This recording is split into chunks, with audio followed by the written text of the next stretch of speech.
자, 이렇게 지난 타깃주들 한번 체크해봤습니다. 그렇다면 오늘도 시장에서 의심스러운 움직임을 보이고 있는 용의주들 검거해 나가 볼 텐데요. 첫 번째 용의주로서는 ABL 바이오 제시해 주셨습니다. 오늘 시장에서 강한 반등이 또 나타나고 있죠, 반장님? 네, 바이오 시장을 보면은 언제나 먼저 움직이는 기업이 있죠. 조용히 자신의 기술을 다듬고 그리고 어느 순간 글로벌 거인들이 먼저 차지하는 기업, 바로 에이베이 바이오가 그런 그림을 그리고 있는데 올해 8조 원이라는 상상하기 어려운 규모의 기술이죠. 그리고 이제 글로벌 빅파마와의 직접 지분 투자까지 어떻게 보면 시장은 이 회사를 단순히 바이오텍이 아닌 K바이오, 차세대 중심축으로 좀 보기 시작을 했습니다. 지금 ABL 바이오가 만들어내는 흐름은요, 단발성이 아니라 앞으로 몇 년을 관통할 패턴의 시작점이다라고 볼 수 있습니다. 우선 ABL 바이오는 올해 글로벌 파트너링 시장에서 가장 강한 존재감을 드러낸 기업 중에 하나인데 GSK나 일라릴리와 같이 체결했던 8조 규모의 기술 이전은 단순한 이벤트라기보다는 플랫폼 자체의 경쟁력을 세계 시장에 인정했다라는 증거고요. 특히 이제 릴리가 1,500만 달러의 전략적 지분 투자를 단행한 것도요. 기술력 검증, 그리고 자금 투입, 그리고 장기 협업 구조의 고급 레벨 파트너십으로 평가를 할 수 있습니다. 이런 형태의 계약은 보통 이제 글로벌 빅파마가 향후 10년 이상 사용한 핵심 플랫폼을 확보할 때 사용하는 방식으로서요. 이제 국내에서는 이런 케이스가 거의 없다는 점에서 ABL 바이오는 사실상 K바이오 플랫폼 기업 중 최상위 레벨에 올라섰다고 평가를 할 수 있을 것 같습니다. 바이오 업계 분위기를 보면은 다음 기술 수출의 중심축을 누가 가져갈지에 대한 관심이 높아지고 있는데 이미 검증된 임상 데이터라든가 글로벌 네트워크, 유효성 높은 플랫폼 기준을 갖춘 ABL 바이오 쪽으로 좀 시선이 계속 쏠리는 것은 어쩔 수 없는 현실일 것 같습니다. 그리고 이제 최근에 글로벌 제약 시장에서 가장 빠르게 좀 키워드가 뜨고 있는 게 바로 BBB죠. BBB 돌파 플랫폼인데 알츠하이머나 파킨슨병 같은 이제 퇴행성 뇌질환뿐만이 아니라 GLP-1 기반의 비만 치료제 사용 시에도 나타나는 근감소증 이슈 등 어떻게 보면 CNS나 아니면 근육 질환 전반에서 BBB 통과 기술 수요가 폭발적으로 증가하고 있기 때문입니다. ABL 바이오의 그래파디빅 같은 경우는 이미 사노피나 아니면은 GSK, 릴리 등 글로벌 톱티어 기업들이 선택한 플랫폼으로서 이제 혈중 안정성 그리고 약물 전당 효율이라든가 적응증 확장성에서 뛰어난 퍼포먼스를 나타내고 있는데 특히 이제 최근에 CTAD 2025에서 로슈의 임상 업데이트를 통해서 향후 이제 CNS 치료제는 BBB 셔틀이 필수 구조가 된다라고 거의 시장 합의가 확정이 된 상황이기 때문에 이 구조적 변화 속에서 ABL 바이오는 후속 기술 수출의 가장 유력한 후보로 거론이 되고 있고요. 또한 이제 단순한 뇌질환을 넘어서 비만 치료제 부작용 관련 근감소증이나 근감소증 치료제 그리고 희귀 신경질환 등으로 타겟 확장하려는 전략도 진행 중이라 플랫폼 시장 판도가 아예 새롭게 형성되는 국면에서 중심축 지위를 확보할 가능성이 매우 높아지고 있습니다. 그리고 이제 ABL 바이오는 올해 미국 캘리포니아에서 ADC 전문 자회사 네옥바이오를 설립을 했는데 단순한 법인 설립이 아니라 지분 분리 그리고 기술 플랫폼 그리고 독립 거기다가 글로벌 인수 가능성 극대화를 목표로서 설계해서 구조를 만들었는데 ABL 206이나 209 같은 이게 두 개 이중항체 ADC 파이프라인은요 기존의 ADC의 한계였던 정상 조직 독성 문제와 그리고 고영암 효능 감소 문제를 해결하기 위해서 설계가 됐는데 실제 전임상 단계에서도 고영암 타깃에서 뛰어난 효능이 확인이 됐고 그리고 글로벌 기업의 관심이 빠르게 증가를 하고 있습니다. 네옥바이오의 성장 전략은요. 화이자의 52억 원 달러에 인수됐던 메세라 모델을 그대로 벤치마킹한 건데 이는 초기 단계 기술 기반의 고평가 M&A를 구조를 노리는 가장 공격적인 방식이고 이 때문에 이제 글로벌 바이오 투자자들 사이에서는 K바이오 최초로 제대로 된 빅딜 M&A 후보로 또 거론이 되고 있고요. 만약 실제 인수가 성사된다면요. ABL 바이오는 기술 수출을 넘어서 한국 바이오 역사상 처음으로 글로벌 제약사의 통째로 인수되는 기업이 될 수도 있고 이 경우에는 기업 가치 레벨 자체가 완전히 이제 새로운 국면으로 이동을 하게 될 겁니다. 차트를 보시면은 기술 수출 이슈로 한 차례 강한 상승이 이어진 다음에 눌림 없이 사실 지금 되돌리브림이 계속 잘 나와주는 모습인데요. 저점을 계속 높여가고 있고요. 거래대금 또한 계속 유지가 되고 있는 상황이기 때문에 상승 탄력은 쉽게 꺾이지는 않을 것 같습니다. 천장까지 뚫려준 상태이기 때문에 긴 흐름으로 한 25만 원까지 올라갈 수 있을지 확인이 필요할 것 같습니다.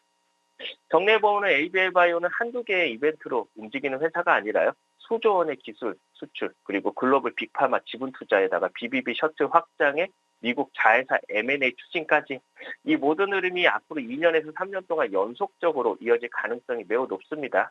즉 이미 시장은 움직이고 있고요. 주가는 그 뒤를 따라가는 단계에 왔다라고 볼 수 있겠습니다. 오늘의 용의주 ABL 바이오였습니다.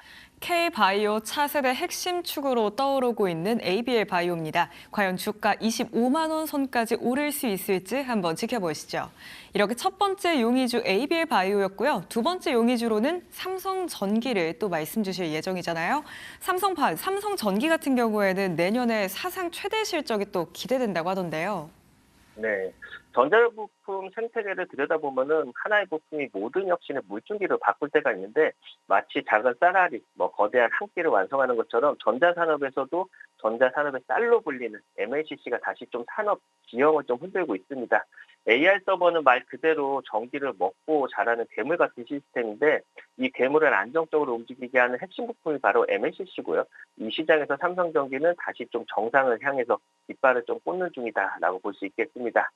우선 AI 서버 시장은 지금 전례 없는 속도로 팽창을 하고 있습니다. 일단 이제 일반 서버 대비 MLCC가 10배 넘게 들어가다 보니까 서버 업체들은 MLCC를 확보하는 것이 가장 중요한 공급망 전략으로 바뀌고 있고요.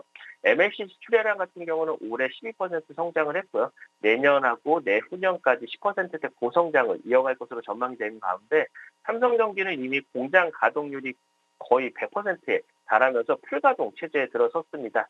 지난해 이제 공장 가동률이 한 50에서 70%였던 거를 생각을 해보면은 가동률이 이제 AI 수요 한 번으로 완벽하게 뒤바뀐 셈이고요.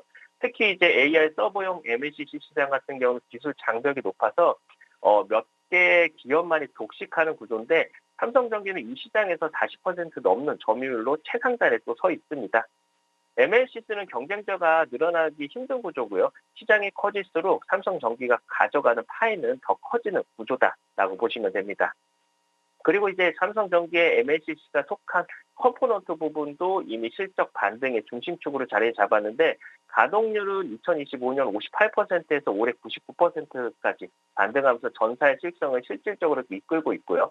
스마트폰이나 서버 전장 등 모든 산업에서 MLCC 탑재량이 늘어나는 구도에서 어떻게 보면 힘을 보태고 있습니다. 패키지 솔루션 부분 역시도 AI 서버용 기판 호조로 이제 호흡을 되찾고 있고 6년간 어떻게 보면 40%대에 머물렸던 가동률이 70%까지 회복이 되면서 완전히 좀 다른 흐름을 만들고 있고 특히 서버용 FCBCA, EGA 같은 경우는 신규 고객사 확보가 가시화되면서 2027년에는 풀가동 가능성이 언급이 되고 있습니다. 전사 영업이익이 아직은 예전만큼 회복되지는 않은 이유가 있는데 광학 솔루션 부분 부진 때문이지만요. 핵심 부분인 컴포넌트나 패키지가 확실히 돌아오고 있다는 점은 향후 이제 실적 모멘텀의 밑그림을 말해주고 삼성전기의 펀더멘털은 기존 사업 회복과 그리고 AI 신규 수요 확대가 동시에 작용하는 전형적인 구조적 턴어라운드 시점에 있습니다. 그리고 이제 전 세계 반도체 업계는 지금 기존의 기판에서 벗어나 유리 기판으로 넘어가는 대전환의 문턱에 서 있는데 AI 칩의 고성능화가 가속화되면서 더 정교하고 더 낮은 뒤틀림을 가진 패키지가 필수이기 때문인데 이 변화는 단순한 신사업이 아니라요. 패키지 업계의 룰을 바꾸는 그런 변화이고 삼성전기는 2026년에 조직 개편에서 유리기판 본격 상용화를 겨냥한 부분으로 강화를 또 들어갑니다. 유리기판은 초기 진입이 어렵지만 성공하면은 시장 지위를 거의 독점 수준으로 끌어올릴 수 있는 영역인데 삼성전기가 장기간 누적된 기판 기술력과 그리고 서버나 통신 장비 고객 기반을 고려하면은 이 시장에서도 극소수 1군으로 진입할 가능성이 높고요. AI 산업이 확대되면은 고성능 칩은 기하급수적으로 늘어나고 그에 따라서 유리기판의 필요성도 폭발적으로 증가를 할 겁니다. 결국 이제 삼성전기는 MLCC 그리고 기판, AI 핵심 부품까지 모두 연결된 금융 구조로 이어가고 있습니다. 차트를 보시면은 주가는 최근 AI 모멘텀에 따라서 최고가 랠리를 이어가는 모습입니다. 거래 대금이 줄지 않고서 고점을 계속 경신하고 있다는 부분만 보더라도 거기다가 외인 수급도 꾸준히 들어오고 있죠. 당분간 추세 우상향은 이어질 것으로 기대되는 만큼요. 30만 원 돌파하는지 기대해 보셔도 좀 나쁘지 않을 것 같습니다. 정리해 보시면 AI 시대는 거대한 파도처럼 밀려오고 있습니다. 이 파도는 일부 기업을 흔들지만 어떻게 보면 기술과 생산 능력을 갖춘 기업에게는 새로운 시대의 문을 활짝 열어주고 있죠. 삼성전기는 지금 그 문을 가장 먼저 통과하는 기업 중에 하나입니다. MLCC 초호황, 그리고 AI 기판, 거기다가 유리 기판 신사업까지 어떻게 보면 세 축이 동시에 맞물리는 지금 주가는 이제 제값을 좀 찾아가고 있습니다. 오늘의 용의주 삼성전기였습니다. MLCC 초호황기를 맞이했고요. 삼성전기의 고성장도 지속될 걸로 보입니다. 주가 또한 동반해서 오르면서 30만 원 선 시원하게 넘길 수 있을지 한번 기대 걸어보시죠.